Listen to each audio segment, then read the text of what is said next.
Ana, faça as honras da casa. Eu permito você. Eu vou deixar você fazer. Então tá bom. Você sabe que a gente se trata bem aqui, eu e a Ana, mas vai mudar isso. Vai. Então, por isso que eu já tô deixando ele te mudar. chamar, viu? Porque eu tô com a impressão de que ele vai reclamar que eu falo demais. Não é isso. Não é isso. Falo muito. Não. Isso não. Isso é a sua melhor qualidade. Mas você tem alguns defeitos. Então, a Ana Paula, pra quem não sabe, é flamenguista. Eu sou. Flamenguista. Você considera isso um defeito? E flamenguista é muito chato. É bem chato. É bem chato, viu, Vinícius Bueno? Bom dia pra você. Bom dia. Eu, sinceramente, não entendi o porquê dessa agressividade barata logo de cara. Não, é só uma constatação. E a gente tá vivendo uma fase... São paulinos e flamenguistas estão vivendo uma fase tensa. Sim. Uma particularmente fase de, tensa. Um querer puxar o tapete do outro. E eu vou dizer pra você, eu vou contar pra vocês, eu quero que vocês gravem aqui. O Pedro vai jogar. Isso é um escândalo. O Tite, né? Tite, com aquela eloquência dele, se isso acontecer, tem que tomar uma atitude séria, né? Porque o Pedro deixou a seleção alegando, e acho que é verdade, uma contusão X lá, não sei o quê, mas eu tô dizendo pra você, Vinícius Bueno, ele vai jogar contra o São Paulo na quarta-feira. Pra quem não sabe o que o Agostinho Teixeira tá falando, na quarta teremos o jogo decisivo da Copa do Brasil entre São Paulo e Flamengo. Pedro acabou sendo cortado da seleção brasileira depois de atuar no segundo tempo do jogo contra a Venezuela na sexta-feira no Morumbi, e um desconforto muscular tirou o Pedro da seleção. Mas tem muita gente apostando as fichas, o Agostinho Teixeira, pelo visto, é um deles, de que o Pedro estará em campo nesse jogo da Copa do Brasil. Mas ontem tivemos 2 jogos do Campeonato Brasileiro e eu faço questão de destacar aqui que foram vitórias de mandantes. 2 times que viajaram para jogar fora do seu estádio venceram. O Botafogo, jogando em casa no Rio de Janeiro, até saiu na frente com o gol do Matheus Babi, mas tomou a virada do Red Bull Bragantino, gols do Ítalo e também do Claudinho. E em Curitiba, o Coxa acabou abrindo o placar com o Giovanni Augusto, mas tomou a virada jogando contra a equipe do Bahia, do Mano Menezes, que agora sim embalou. O Bahia está na 9ª colocação e acabou virando esse jogo com um belo gol do Elber e, na sequência, um gol do Zeca. Hoje teremos partidas eliminatórias da Copa do Mundo do Catar em 2022.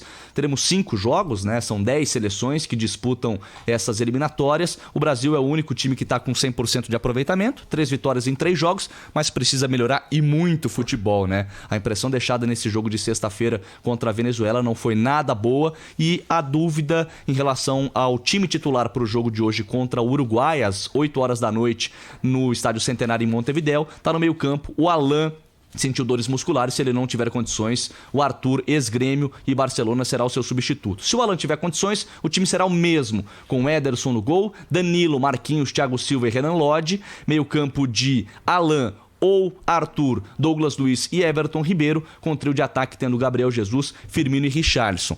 Temos casos de Covid-19 aqui em 2 times do futebol brasileiro, mas vale a gente destacar que nesse jogo entre Brasil e Uruguai, o adversário da seleção do Tite não terá 3 atletas que testaram positivo. Importantes atletas, com né? destaque para 2 deles, pelo menos. O Matias Vinha, lateral esquerdo do Palmeiras, e o Luizito Soares. O Brasil ficou na expectativa de contar ou não com o Alex Telles, que já havia testado positivo num outro momento, correu o risco de não entrar no Uruguai, até por isso o Guilherme Arana foi chamado de última hora.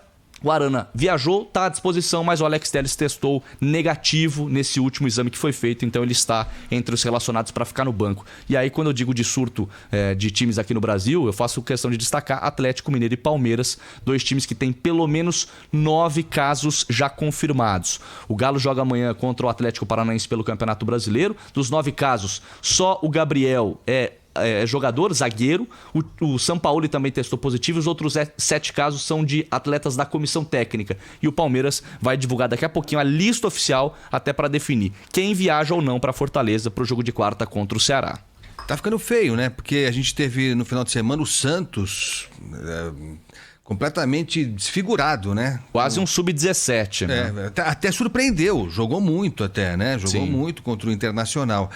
Mas tá ficando complicado mesmo, né? E isso pode mudar completamente a história do campeonato, né, Vini? A gente fica na expectativa, né, se os jogos serão adiados em algum momento ou não. Eu, sinceramente, acho que não teremos adiamento dos jogos, até porque já foram várias outras partidas aqui do Campeonato Brasileiro de times que entraram em campo com 10, 15 desfalques. A gente lembra do Flamengo contra o Palmeiras, do Goiás contra o próprio Palmeiras e agora o Santos mais recentemente com 10 casos. Então, assim, os times estão tentando esse adiamento, mas em nenhum momento a CBF aceita. Então, me parece que esse é o precedente agora, né? Já está definido que se você tiver minimamente 11 caras para colocar em campo, independentemente da idade, o jogo vai rolar, apesar de que cada vez mais a gente está tendo surtos atrás de surtos, então a situação está bem delicada. Isso aí é uma polêmica que vai longe, né? Porque todos aceitaram jogar nessas condições também, né? Sim, esse é o ponto. Esse é o ponto.